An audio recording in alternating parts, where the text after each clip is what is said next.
Film, Atas Nama Percaya, bagian 2C.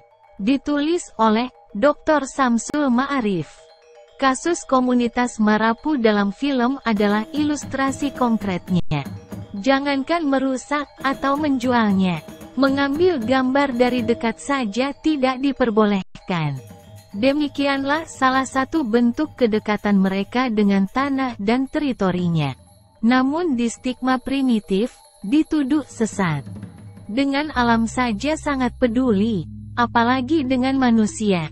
Ajaran kepercayaan atau agama leluhur juga menekankan bahwa kita semua manusia adalah satu kesatuan yang utuh. Kita semua bersaudara.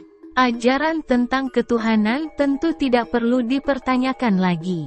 Nama organisasinya saja sudah secara literal menegaskan demikian, yaitu kepercayaan terhadap Tuhan Yang Maha Esa.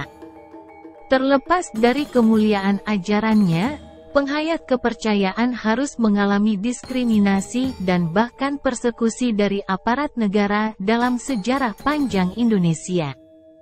Mereka distigma dan diklaim primitif atau ketinggalan oleh masyarakat luas karena mewarisi tradisi leluhurnya. Di saat dunia sedang dituntut untuk berkembang maju dengan ilmu pengetahuan dan teknologi, penganut agama leluhur dituduh menentang perkembangan dan pembangunan. Karena mereka memilih hidup bersahaja dan menjaga tanah dan hutannya.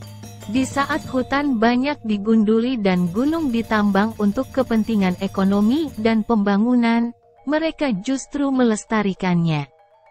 Dalam beberapa dekade terakhir, jasa-jasa dari banyak penganut agama leluhur dalam melestarikan hutan mendapat penghargaan secara internasional. Dalam konteks itu, peran penganut agama leluhur dalam merespon kerusakan lingkungan dianggap penting dipelajari, bahkan diteladani. Mereka dituduh sesat atau kafir karena ajaran dan tradisinya berbeda dari 6 agama yang diakui dan dilayani oleh negara. Demikian di antara sebabnya, mengapa mereka dipersekusi sebagaimana diceritakan oleh Ibu Timih Himayanti, salah satu tokoh dari AKP di film ini.